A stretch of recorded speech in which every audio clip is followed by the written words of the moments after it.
May batas na pero marami pa rin nabibiktima ng mga bastos, kabilang sa pampublikong transportasyon.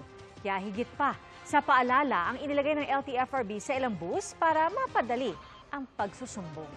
Nakatutok si Dano Tingkungko.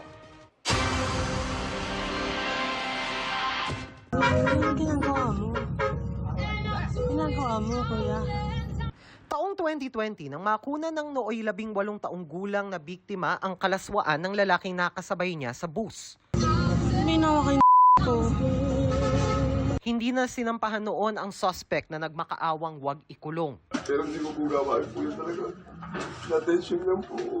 Nitong Hunyo naman ang makuna ng isang transgender woman sa Iloilo City ang panonood ng sinakyan niyang taxi driver sa isang pornographic video habang nagmamaneho. Tinangka pa umano ng driver na kunin ang kanyang kamay para ilagay sa maselang bahagi ng katawan ng driver. Ang ako na lang daan ng worry that time, ma'am, isang safety ko, makapanaok pala. Ang gina-worry, basta madakpan, pati ko pala. Pag din basta may grab sa matalong. Si Maria, hindi niya tunay na pangalan, minsan na ring nabastos sa gitna ng kanyang biyahe sa pagitan ng Cubao at Bulacan. May humawak daw sa kanyang hita at dibdib. Akala ko wala lang, kasi umulit-ulit, pagising ko, bigla siyang bumaba. Nakakatakot po kasi talaga, parang ang ninakawan ng puri na hindi mo naman nasumbong. Saksi rin ang ilang commuter na nakausap ko sa kalaswaan sa mga pampublikong transportasyon na naglipa na. Nakita ko sa bus, yung bang hinihipuan na siya, hindi siya kumikibo. Kasi dito siya sa bandang unahan ko eh. Yung bang lalaki, parang wala siyang kibo na hinihipuan niya. Meron din mga lalaki na nakakaranas nito, talagang kailangan pagtuunan na to ng gobyerno. Kanina, bilang bahagi ng pagpapatupad ng Republic Act 11313 o ang Bawal Bastos Law, nagkabit na mga sticker na ito ang LTFRB sa mga bus. Nakalagay dito ang hotline 1342 kung saan pwedeng magsumbong ang mga nakaranas ng pambabasto sa pampublikong transportasyon. July 2018 pa ipinasa ang Bawal Bastos Law kung saan maituturing na pambabastos hindi lang ang sexual harassment tulad ng pamimito o catcalling, kundi pati na rin ang mga pangungutya na may kinalaman sa gender identity at sexual orientation ng tao.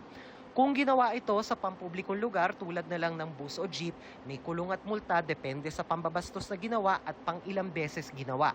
Pero hindi lang ang nambastos ang pwedeng maparusahan dito. Maging ang driver o konduktor na hindi umaksyon sa reklamong pambabastos ng isang pasahero, pwede sumabit.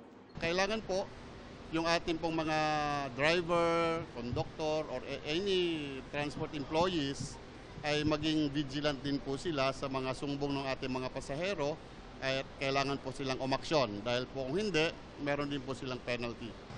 Okay lang naman po, tsaka maganda po yun para iwas po talaga yung mga nababastos sa mga public na sasakyan. Yung iba na nababastos na parang hindi umiimik, parang natatakot sila. Para sa GMA Integrated News, Dano Tingkungko, nakatutok 24 oras. Mga kapuso, kasama nyo kami 24 oras. Mag-subscribe sa GMA Integrated News sa YouTube. Sa mga kapuso abroad, bisitahin ang GMA Pinoy TV at www.gmanews.tv.